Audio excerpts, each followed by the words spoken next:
నమస్తే, welcome to Disha TV. ప్రస్తుతం మనతో పాటు కాంగ్రెస్ సీనియర్ నేత సంపత్ గారు ఉన్నారు. ప్రధానంగా వర్గీకరణ విషయంలో ఒక చర్చ. వర్గీకరణ విషయంలో కాంగ్రెస్ పార్టీ స్టాండ్ ఏంటి? ఒకవైపు ఏఐసీసీ దేశం మొత్తాన్ని చూస్తే తెలంగాణకి ఏమన్నా వెనకదిరిగే అవకాశం ఉందా? ఏం చెప్పదలుచుకున్నారు? కాంగ్రెస్ పార్టీ స్టాండ్ను కొత్తగా అడగాల్సిన అవసరం లేదు.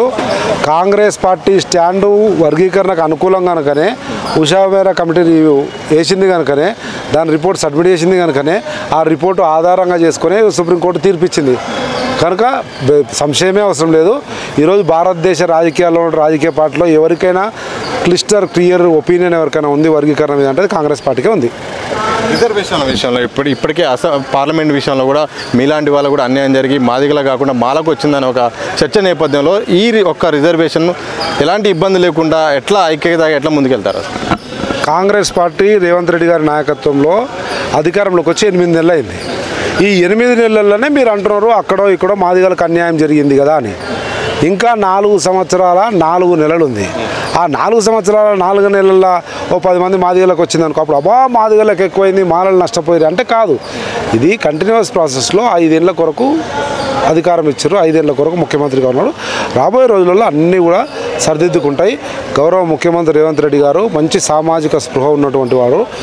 ఈ సోషల్ ఇంజనీరింగ్ ఎట్లా చేయాలనో తెలుసు. సరైన సమయంలో సరైన విధంగా నిర్ణయం తీసుకొని అన్ని కులాలను అన్ని వ్యవస్థలను సమపాలలో ముందు తీసుకోవాలనుకుంటే నేర్పరితనం ఉన్నటువంటి ముఖ్యమంత్రి రేవంత్ రెడ్డి గారు. వర్గీకరణ విషయంలో మాత్రం కాంగ్రెస్కు చిత్తశుద్ధి లేదు. గతంలో కోర్టులో ఓడిపోవడానికి కూడా కారణం కాంగ్రెసే. ఈసారి కూడా ఎలాంటి ప్రాధాన్యత కాంగ్రెస్ అయితే చేయలేదని మందకృష్ణ మాదిగ గారు నిన్న స్పష్టం చేశారు. బీజేపీ యొక్క అఫిడవిట్ ద్వారానే కోర్టులో తీర్పు అనుకూలంగా వచ్చిందని ఆయన చెప్తున్నారు.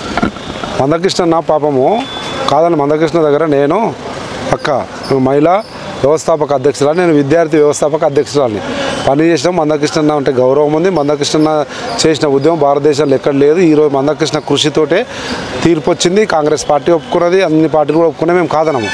కానీ పాపం మందకృష్ణ బలహీనత ఏంటంటే ఎవడు వర్గీకరణ చేస్తా అంటే మన దగ్గరికి పోయి కౌగిలించుకునేటువంటి ఆయనకు బలహీనత ఏంది? మాదిగలే ఆయన బలహీనత. మాదిగలకు న్యాయం జరుగుతుందంటే ఎవరి దగ్గరికైనా పోతారు, గొంగులు పురుగునే ముద్దించుకుందాం అని చెప్పి మాకే.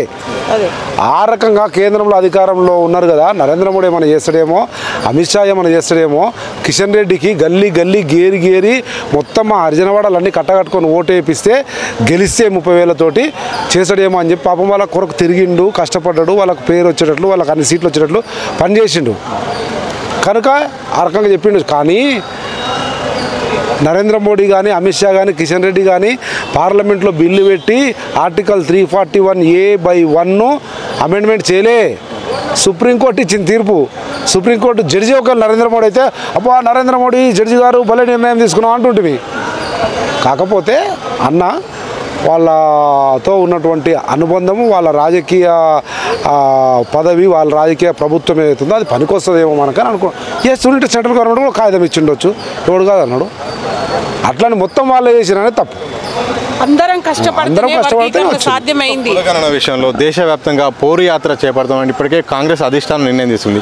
అయితే తెలంగాణ రాష్ట్రం మాత్రం స్థానిక ఎన్నికల్లో 43% రిజర్వేషన్లు వేస్తాం, కులగణన చేసిన తర్వాతనే స్థానిక ఎన్నికలకు వెళ్తామని కామారెడ్డి డిక్లరేషన్ కాంగ్రెస్ పార్టీ ఇచ్చిందని ఇప్పుడు బీసీ కుల సంఘాలు కూడా అంటుంది.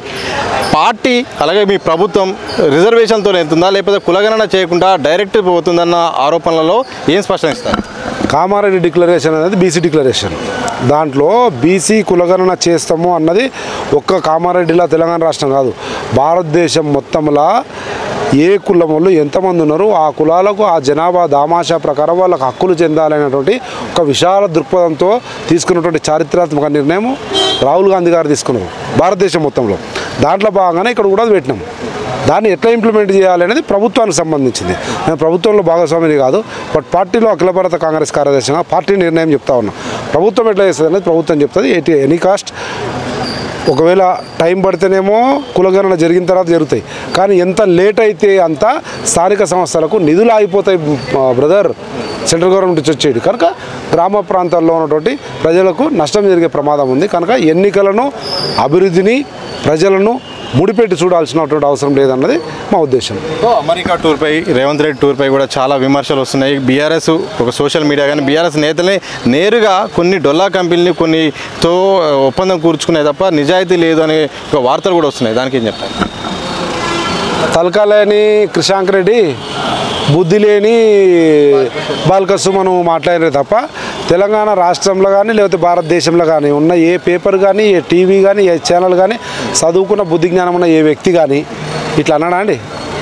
వాళ్ళిద్దరే అన్నారు. ఎందుకంటే కల్వకుంట్ల కుటుంబము పెంచి పోషిస్తున్నటువంటి కల్వకుంట్ల కుటుంబ భక్తులు కనుక, కల్వకుంట్ల కుటుంబం సంఖ నాకిపోయింది కనుక, బీఆర్ఎస్ పార్టీ భూస్థాపం అయింది కనుక కాంగ్రెస్ పార్టీ మీద, యనుమల కుటుంబం మీద ఏదో బురద జల్లాన్ని చేసే ప్రయత్నంలో భాగంగా వాళ్ళు చేసిరే తప్ప అన్నీ ఉట్టిదే. అంత లొటపీసు ఏం లేదు, అంత ప్రశాంతంగా ఉంది.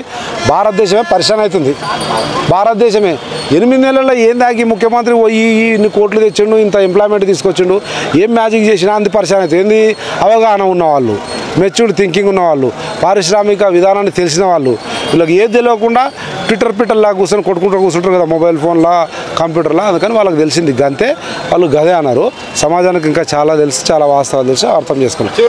చెప్పండి, అప్పుల విషయంలో మాత్రం బీఆర్ఎస్ సర్కార్ మొత్తం అప్పులు చేసింది, మొత్తం అప్పుల పాలు చేసింది రాష్ట్రం అని చెప్పి, మరి కాంగ్రెస్ ప్రభుత్వం వచ్చి 8 నెలలు కాలేదు, ఒక్క ప్రాజెక్ట్ కూడా పూర్తిగా తీసుకురాలేదు, 50,000 కోట్ల అప్పులు ఎట్లా చేసింది, ఏం జరుగుతుందని కేటీఆర్ ప్రశ్నిస్తారు.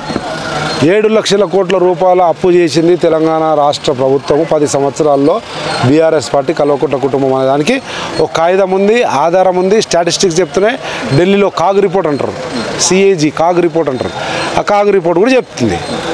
కానీ రేవంత్ రెడ్డి 50,000 తెచ్చా, అక్కడ తెచ్చా, ఇక్కడ తెచ్చా అని ఊక జనాన్ని కాడగొడగొట్టడానికి ఒక కాగితం చూపేమన్నా అన్నట్లుగా కేటీఆర్ ట్విట్టర్ పిట్ట ఏదో నోటికి వచ్చింది మాట్లాడు. వాస్తవాలు చూపించాలి కదా. 8 నెలలే కదా అయ్యింది. ఇంకోటి, ఈరోజు చేస్తున్నటువంటి సంక్షేమ కార్యక్రమం అమలుపరచడానికి 10 సంవత్సరాల వీళ్ళ పరిపాలనలో మేము ప్రభుత్వంలోకి వచ్చే వరకు చేతికి చిప్ప ఇచ్చిపోయారు. మొత్తం ఏం లేకుండా ఖాళీ చేసిపోయారు. కానీ మేము ప్రజలకైతే పెద్ద పెద్ద హామీలు ఇచ్చినాం కనుక హామీలను నెరవేర్చడానికి చేస్తున్న ప్రయత్నంలో భాగంగా కొద్దిగా వడివడిగా అడుగులు పడుతున్నాయి అంతే తప్ప వాళ్ళు చెప్పినట్టు ఇన్ని కోట్లు అన్ని కోట్లు ఏం లేదు. ప్రశాంతంగా నిద్రపోమనం సమయం వచ్చినప్పుడు అన్ని బట్టబయలవుతాయి.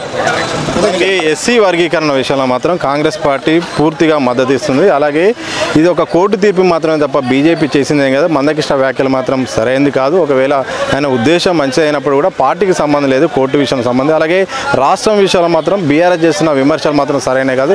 8 నెలల్లో అప్పులపై చేసిన వ్యాఖ్యలు మాత్రం వాళ్ళు కాంగ్రెస్ పాలన చూసి తట్టుకోలేక అలాంటి విమర్శలు చేస్తున్నట్టు కూడా సంపత్ కుమార్ చెప్పిన సందర్భం మాత్రం స్పష్టంగా కనిపిస్తుంది. కెమెరా పర్సన్ సంతోష్తో సతీష్, దిశ టీవీ, హైదరాబాద్.